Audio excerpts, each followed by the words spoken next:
بسم اللہ الرحمن الرحیم۔ پھٹی ہوئی تھی اور ایک جگہ کپڑے کے بجائے چمڑے کا پیوند لگا ہوا تھا۔ حضور صلی اللہ علیہ وسلم ان کی پھٹی ہوئی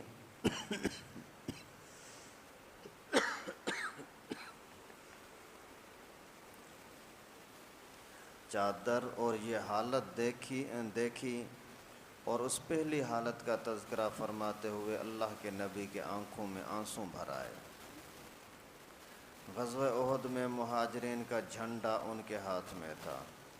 جب مسلمان نہایت پریشانی کی حالت میں منتشر ہو رہے تھے تو یہ جمے ہوئے کھڑے تھے۔ ایک کافر ان کے قریب آیا اور تلوار سے ہاتھ کاٹ دیا، اللہ کہ اس لیے کہ جھنڈا گر جائے اور مسلمانوں کو گویا کھلی شکست ہو جائے۔ انہوں نے فوراً جھنڈا دوسرے ہاتھ میں لے لیا۔ اس نے دوسرے ہاتھ کو بھی کاٹ ڈالا۔ انہوں نے دونوں بازوؤں کو جوڑ کر سینے سے جھنڈے کو چمٹا لیا کہ گرے نہیں۔ اس نے اتنے تیر مارے کہ وہ شہید ہو گئے، مگر زندگی میں جب تک سانس باقی تھا جھنڈے کو گرنے نہ دیا۔ اس کے بعد جھنڈا گرا، جس کو فوراً دوسرے شخص نے اٹھا لیا۔ جب ان کو دفن کرنے کی نوبت آئی تو صرف ایک چادر ان کے پاس تھی جو پورے بدن پر بھی نہیں آتی تھی۔ اگر سر کی طرف ڈھانکا جاتا تو پاؤں کھل جاتے، پاؤں کی طرف کی جاتی تو سر کھل جاتا۔ حضور صلی اللہ علیہ وسلم نے ارشاد فرمایا، چادر کو سر کی جانب کر دیا جائے اور پاؤں پر گھاس وغیرہ کے پتے ڈال دیے جائیں۔ فائدہ یہ آخری زندگی ہے اس نازک اور نازوں سے پلے ہوئے کی جو 200 درہم کا جوڑا پہنتا تھا کہ آج اس کو کفن کی ایک چادر بھی پوری نہیں ملتی۔ اور اس پر ہمت یہ کہ زندگی میں جھنڈا گرنے نہیں دیا، دونوں ہاتھ کٹ گئے مگر پھر بھی اس کو نہ چھوڑا۔ بڑے نازوں سے پلے ہوئے تھے مگر ایمان ان لوگوں کے دلوں میں کچھ اس طرح سے جمتا تھا کہ پھر وہ اپنے سوا کسی چیز کا بھی نہ چھوڑتا تھا۔ روپیہ، پیسہ، راحت، آرام، ہر قسم کی چیز سے ہٹا کر ایمان ان کو اپنے ساتھ لگا دیتا تھا۔ کتنی بڑی بات ہے بھائی، ناز نخرے میں پلنے والا مصعب ابن عمیر، جو مدینہ کے اندر سب سے بڑے استاذوں میں سے یہی تھا، سب سے زیادہ محنت کرنے والا مصعب، اور 200 درہم کا ایک جوڑا پہنتے تھے۔ آج کل کے اعتبار سے تقریباً کم از کم 1,00,000 روپیہ بنتا ہے، یعنی 1,00,000 روپے کے کپڑے پہننے والا لڑکا جب اسلام اس کے دل میں آ گیا تو وہ کپڑے تو گئے، باپ نے سارے کپڑے چھین کر کے گھر سے نکالا تھا کہ آپ کو اپنا جو پہننے کا کپڑا ہے وہ بھی ساتھ پہن کر کے نہیں نکل سکتا۔ یہاں تک کہ جب اسی کو گھر سے نکال رہا تھا تو جیسے یہ جانے لگے تو جو چادر تھی، باپ نے بولا چادر تو میری ہے، یہ تو چھوڑ کر جا۔ چادر چھوڑ دی۔ پھر کوئی سر پر کوئی کپڑا تھا، ٹوپی، رومال، بولا یہ بھی تو میرا، یہ بھی تو اتار کر کے جا۔ ابھی آپ اندازہ کریں اسلام کے لیے نکل رہا ہے اور باپ بیٹے کو کیا کہہ رہا ہے، وہ بھی اتار دیا۔ جیسے آگے جانے لگے بولتا ہے یہ قمیض جو پہنی ہے یہ کوئی اپنے پیسوں سے تھوڑی خریدی، یہ بھی تو میں نے دی ہے۔ ابھی بچے کے آنکھوں میں آنسو ہے، گھر والے سارے، ماں کے آنکھوں میں آنسو ہیں، لیکن باپ اپنے کفر پر ایسا ڈٹا ہوا، اتارنی پڑے گی۔ قمیص اتار دی۔ ابھی جب جانے لگے تو علماء نے لکھا ہے کہ اس کو جو ازار بندھی ہوئی تھی اسی کے لیے باپ نے بولا کہ ازار بھی اتار دے۔ شلوار کے ساتھ بھی، اس چادر کے ساتھ بھی میرے گھر سے نکل نہیں سکتا۔ ابھی اس کے سامنے عجیب صورت بن گئی، کپڑا اتارتا ہے تو برہنہ ہوتا ہے، نہیں اتارتا تو بغیر اجازت کے اس کا کپڑا اٹھا لینا، یہ بھی چوری۔ کیا کریں؟ اتنے میں ماں نے اپنا دوپٹہ پھینک کر کے اس کو دیا کہ یہ لو، پھر وہ دوپٹہ پہن کر کے باہر نکلا۔ یعنی اگر اسلام قبول نہیں کرتا، اتنی عیاشی کے اندر ہر طرح کا سکون، راحت، ناز، نخرے، لیکن اگر اسلام قبول کیا تو ان سب کو چھوڑنا پڑے گا۔ صرف چھوڑنا نہیں، اپنا گھر بھی چھوڑنا پڑے گا۔ صرف گھر نہیں، اپنا خاندان، اپنا ملک مکہ چھوڑ کر کے نکلنا ہوگا۔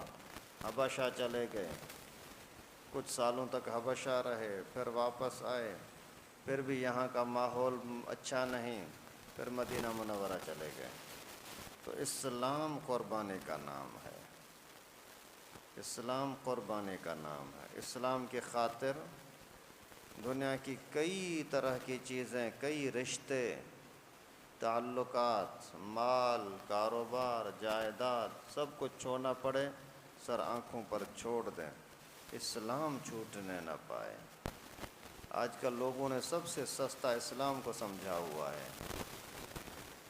موبائل گر جائے احساس ہوتا ہے، 100 روپے کا نوٹ ادھر ادھر ہو جائے بڑا احساس ہوتا ہے، کوئی یار دوست ٹوٹنے لگے منتیں سماجتیں کرتے ہیں، نماز رہ جائے احساس نہیں ہوتا، بدعتیں آ جائیں احساس نہیں ہوتا، گناہ کتنا بھی بڑے سے بڑا گناہ ہو جائے، اللہ کی ناراضگی ہو جائے احساس نہیں ہوتا۔ تو جس چیز کی جتنی زیادہ قدر کریں گے اتنا ہی اس سے فائدہ لے سکتے ہیں۔ اگر اسلام کی قدر نہیں کریں گے تو پھر اس کی برکتوں سے بھی تو محروم رہیں گے۔ اللہ تعالی ہمارے حال پر رحم فرمائے۔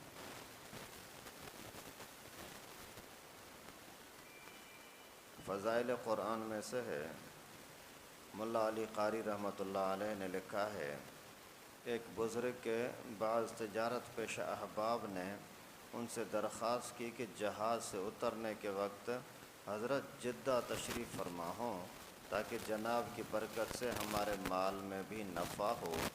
مقصود یہ تھا کہ تجارت کے منافع سے حضرت کے بعض خدام کو کچھ نفع حاصل ہو۔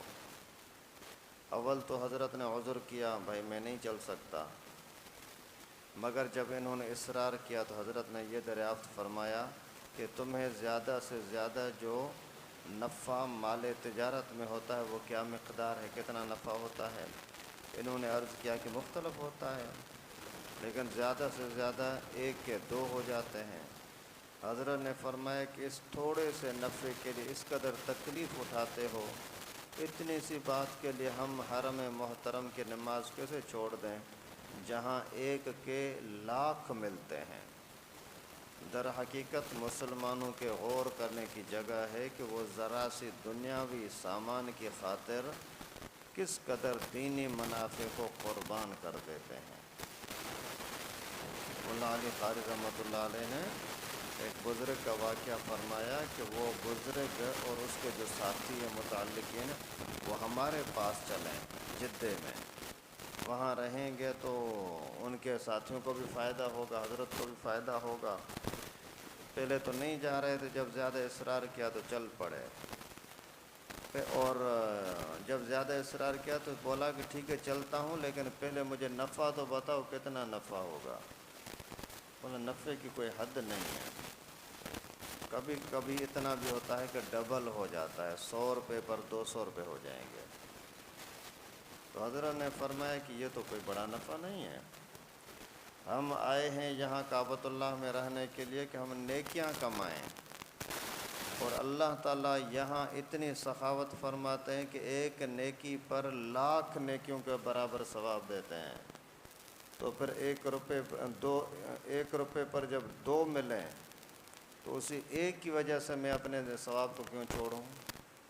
یہ ہے ذوق، یہ ہے جوش اور جذبہ، جس چیز کا جس کو جذبہ ہوتا ہے اسی طرف توجہ کرتا ہے۔ یہاں کے ماحول کے اعتبار سے بھی کچھ لوگ پیسوں کے لیے کتنا کتنا ٹائم دے دیتے ہیں، اور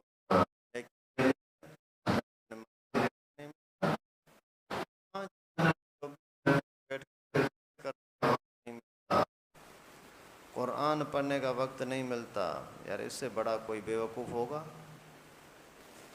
چائے پینے کے لیے آدھا گھنٹہ نکال لیں گے، پیسے کمانے کے لیے 10 گھنٹے نکال لیں گے، ویسے یاروں دوستوں سے ملنے کے لیے گھنٹہ گھنٹہ نکال لیں گے، اور 5 منٹ بیٹھ کر کے قرآن پاک کو کھول کر کے تھوڑا سا دیکھیں، یہ ٹائم نہیں ملتا۔ تو اس سے زیادہ اپنے ساتھ ظلم اور کیا ہوگا؟ اللہ تعالیٰ سمجھ نصیب فرمائے۔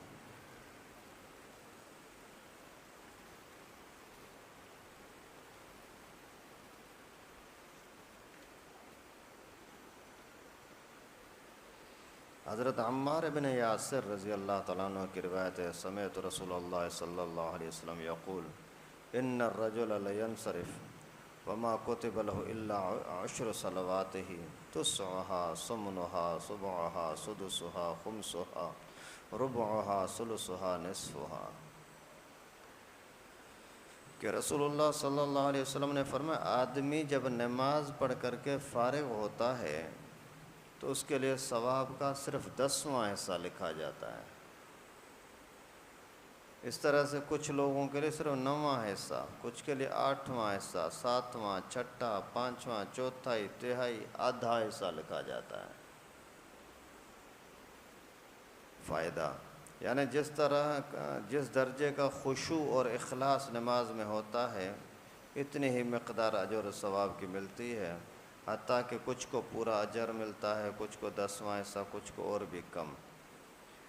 بھائی نماز پڑھنے کے اندر سارے برابر ہیں، 4 رکعتیں ہیں تو سارے 4 رکعت پڑھتے ہیں، رکوع ہے، قیام ہے، قومہ ہے، سجدہ ہے، جلسہ ہے، تشہد ہے، یہ سارے برابر کرتے ہیں۔ سورہ فاتحہ ہے، پیچھے کوئی سورت ملانی ہے، اللہ اکبر کہنا ہے، سمع اللہ لمن حمدہ کہنا ہے، سبحان ربی العظیم، سبحان ربی الاعلیٰ، التحیات، درود، دعائیں سارے کرتے ہیں۔ اس کے باوجود نمبر گھٹ جاتے ہیں، بڑھ جاتے ہیں، کیوں؟ دنیا کے امتحانوں کے اندر یہ ہوتا ہے کہ سامنے کاپی کو دیکھتے ہیں بس، بھائی اس نے کاپی کے اندر، پرچے کے اندر کتنا لکھا ہے۔ سوال کے اندر 4 حصے تھے تو جواب کے چاروں حصے صحیح لکھے یا نہیں لکھے ہیں، بس اس کو پورے نمبر دے دو، ٹھیک۔ لیکن یہاں اللہ تعالیٰ کے ہاں نظام یہ ہے، آپ نے وہ 4 رکعتیں پڑھیں، وضو بھی کیا تھا، تکبیریں بھی پڑھی، تلاوت بھی کی، سارے ارکان پورے کیے، لیکن دلی توجہ کہاں ہے؟ اللہ تعالیٰ اس کو بھی دیکھتے ہیں۔ وہ ایک بزرگ تھا، کوئی حبیب عجمی، ایک کوئی بزرگ، اس کے پیچھے جا کر کے نماز پڑھنا شروع کر دیا۔ وہ نماز کے اندر تلاوت صحیح نہیں کر رہا تھا، تو اس کے دل میں آیا کہ یار یہ تلاوت صحیح نہیں کر رہا، میں نہیں پڑھتا اس کی پیچھے نماز۔ حالانکہ وہ اتنا کوئی اللہ کا ولی تھا، اللہ کا پیارا بندہ تھا کہ اس نے محنت بہت ہی زیادہ کی، توبہ اور استغفار، ذکر و اذکار اتنا کیا کہ اللہ کا محبوب بن گیا، لیکن اس کی زبان ایسی توتیلی تھی کہ وہ تلاوت صحیح نہیں کر سکتا تھا۔ تو جس نے پیچھے نماز نہیں پڑھی، وہ بھی اللہ والا تھا، رات کو خواب میں دیکھا، اللہ تعالیٰ کی زیارت ہوئی، پوچھا اللہ تجھے سب سے زیادہ پیارا عمل کون سا ہے؟ اللہ تعالیٰ نے فرمایا اس حبیب عجمی کے پیچھے نماز پڑھنا سب سے پیارا عمل ہے۔ تو مقصد یہ ہے کہ انسان کے دلی توجہ کو، میلان کو اللہ تعالیٰ دیکھتے ہیں، کتنی محبت سے نماز پڑھ رہا ہے۔ اگر محبت بڑھی ہے تو پھر اجر اور ثواب بھی اتنا ہی بڑا ملے گا۔ اگر محبت نہیں ہے، توجہ کہیں اور ہے، تو پھر اس کا حساب کتاب بھی وہی ہوگا۔ کبھی کبھار آدمی کسی بندے کے سامنے ہاتھ میں لاتا ہے نا، اسی میں ہی اندازہ ہوتا ہے کہ کتنی محبت کے ساتھ مل رہا ہے۔ تو جب لوگوں کو اس طرح کا پتہ لگتا ہے تو اللہ کو پتہ نہیں لگتا یہ بندہ میرے لیے کیا کر رہا ہے، کیا کہہ رہا ہے۔ بیٹھنے میں تو سارے برابر بیٹھے ہیں، لیکن اللہ تعالیٰ کی طرف کس کا کتنا توجہ ہے وہ اللہ تعالیٰ جانتے ہیں، پھر اسی مناسبت سے اس کو اجر اور ثواب عطا فرماتے ہیں۔ کسی کو 10 گنا، کسی کو 100 گنا، کسی کو الٹا 10واں حصہ۔ ملنے چاہیے تھے 10 روپے، ملا صرف 1 روپیہ۔ اللہ تعالیٰ سے دعا ہے کہ اللہ پاک ہم سب کو ہر طرح کا عمل اخلاص کے ساتھ، توجہ کے ساتھ، دل جمعی کے ساتھ کرنے کی توفیق نصیب فرمائے۔ وآخر دعوانا ان الحمد للہ۔